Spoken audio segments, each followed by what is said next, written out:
My name is Jakob Lagercrantz and I represent the Swedish Association of Green Motorists, and that sounds a bit schizophrenic, doesn't it? How can you be a green motorist? Of course you can't be. You pollute, you take out space, but you can be a greener motorist. And I'm going to talk about how that change is possible and how we can keep pushing and see that happen in our lifetime, which would be very nice. A few words about us, this organization. We don't believe in one technology more than any other. We look at emissions. We want low emissions. It could be hydrogen, it could be biogas, it could be electric, it could be ethanol, it could be anything, as long as the emissions are low. Also, we work with all political parties, but we don't belong to any of them. We work independently, and being independent is the only way that we can then give advice to the public and to companies, saying, well, this is a good way to move forward.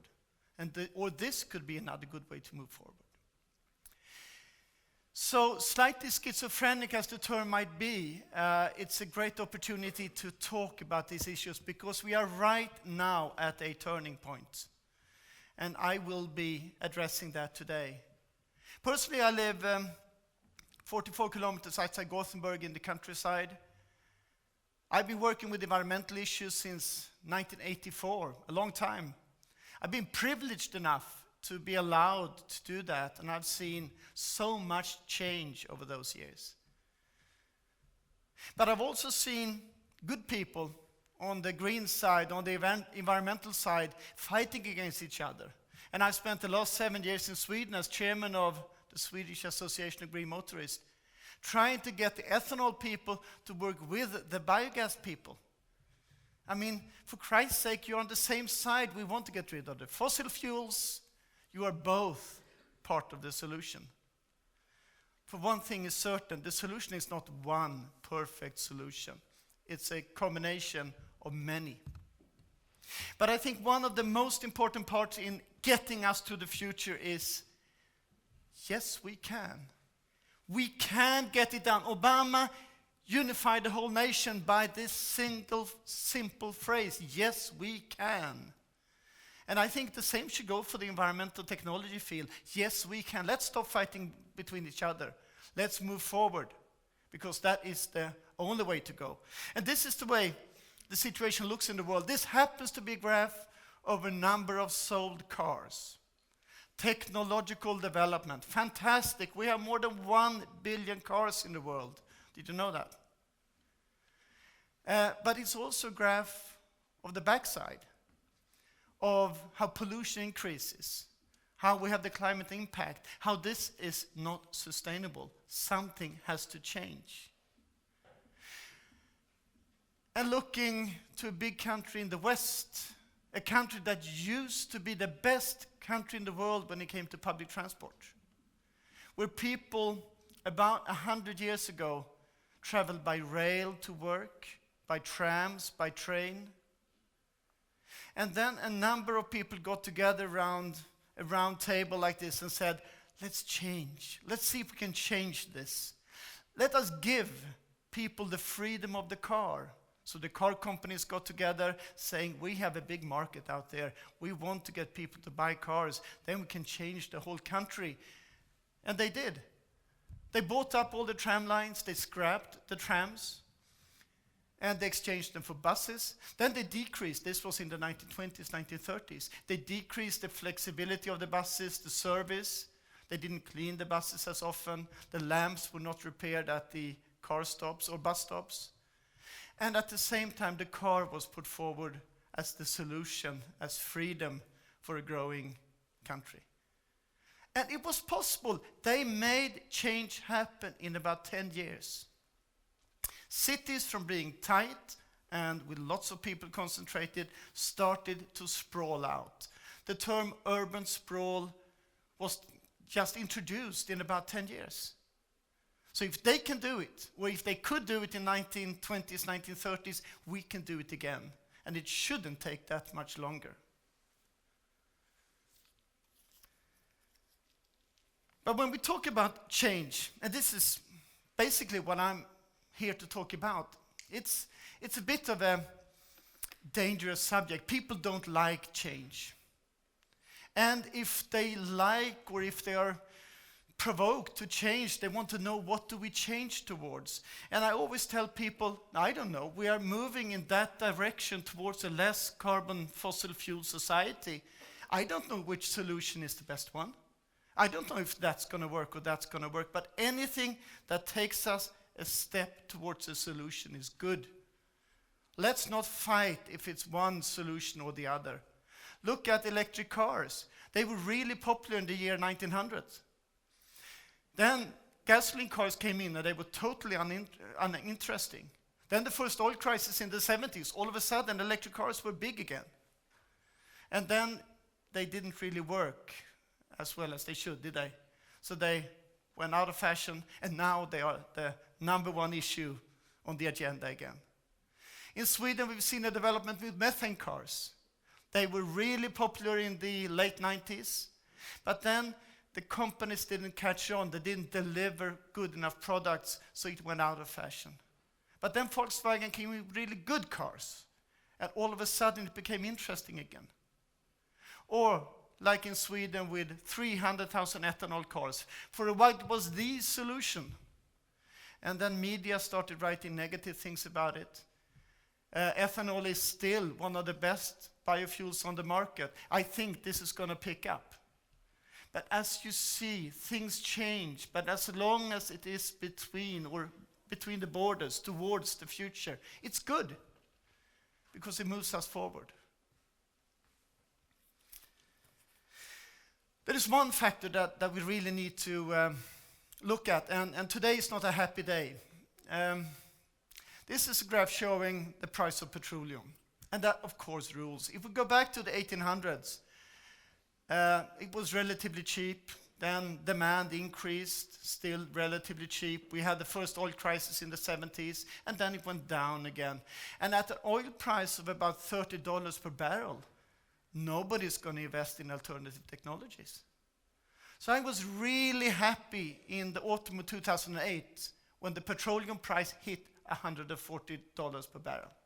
Fantastic, because now alternative development can start. Now we can start seeing a change.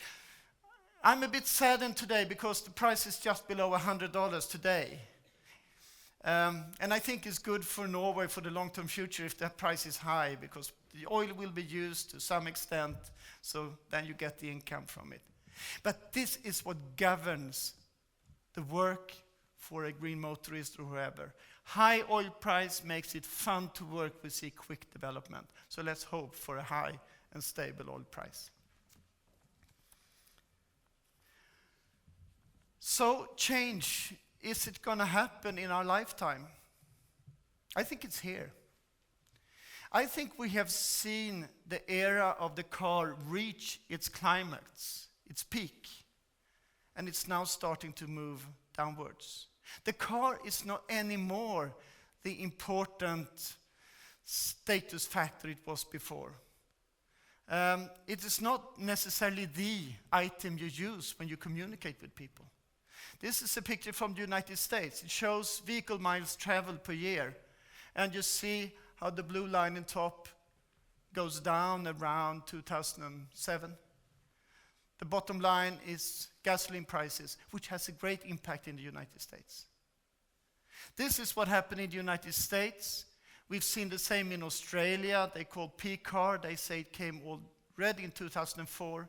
We see it in Swedish cities where bicycling is increasing. People use the car less. I'm not saying that the car will be gone. The car will just be used when it's the perfect tool for us. And other times there are other perfect tools. When I commute to the big city, 44 kilometers from where I live, I never go by car because then I can't work. I haven't tried, and I don't think I will try, but I can write the press release on the train. It takes about 50 minutes. I couldn't do that in the car, could I? Sit like that for 50 minutes? It's not advisable. The train is just so much more effective in a modern society. Going home in the afternoon, I can send off those emails, I can finish what goes on in my mind, and I come home as a relaxed and loving father and husband.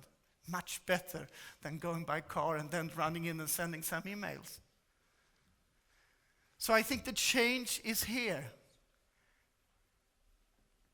And looking at a couple of studies, this is from Germany, young people, how do they look at the car? Is it going to increase in importance or is it going to decrease in importance? And they say, well, no, the car, it's just so 1900s. It's important, we need it, but it's not the most important thing.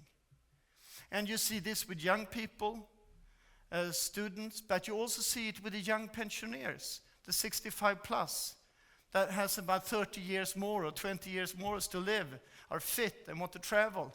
They say, they move maybe back into the city and they say, well, the car, no, I don't need that anymore. I can be part of a big carpool, and then I only use the car when I need it. What about Asia? What do they see? We have a slightly delayed development where you have a large middle class coming onto China, for instance. Well, they say the same thing. This is Shanghai, where students say that, yes, well, in the short term, the car is going to be important. It's a status symbol. But in the long term, no. Then I don't come in time to work. I take my electric bike instead, or public transport. So I think in many places of the world, we see exactly the same development. The car is losing a bit of its number one position, but it's going to be there. Why do you think this is? Give me a guess. I'll stand silent. I have 3 more minutes, but I'm not going to say a word unless you say something. Why is the car becoming less important?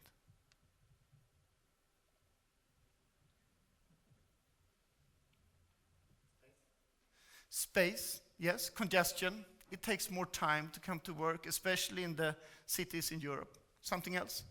You've broken the silence, so. Time, exactly. Gas prices we saw up here, yes. But I think, and I'm going to ask you a very personal question. Who in this room, and don't be shy, you are among friends, who in this room owns a mobile telephone? Lift it up with a hand. Oh, you do. A portable computer, anybody? I think personally that this is why the car is losing a bit of its number one position. The train, the bus, you can sit there, you can type, you can read, you can watch a movie, you can do a lot of things. So I'm not saying that the car is out of the question. Maybe I take the car to the train. But it's the travel chain that becomes important, and I want that as effective as possible. To my neighbors, let's call them Fiona and Simpson, live on my road in the countryside. They both work at the same place, in Göteborg. They are both engineers, well paid. They don't need their car at work. Fiona is a little bit younger, she is a little bit more flexible. She has talked to her boss and said, could I work from home 2 days per month? And can I maybe have half of my travel time? Because it takes about 20 minutes more to go by public transport than by car. Could I have half of my travel time paid with salary because I work, I read reports? Sure, the boss says, as long as you produce what you should do. Simpson is more single-minded. He looks at one solution. He's used to going by car. He goes by car every day. It's not even an electric or an ethanol or biogas car. He's of the old school. And this is the difference. They deliver the same product to society. They deliver great engineering work, both of them. But Fiona emits maybe less than 200 kilos of CO2 every year, while our friend Simpson emits about 3 tons of CO2 every year. And they do the same benefit for society. So I'm not saying that you are one or the other. I'm saying that sometimes I am a Simpson. I need to take the car to work. But most of the time I am a Fiona. And I guess it's up to me and you to choose and try to stay more in the Fiona corner than in the Simpson corner. And if we do that and stay more in the Fiona corner, then I say, yes, we can, and it will happen quickly. Thank you very much.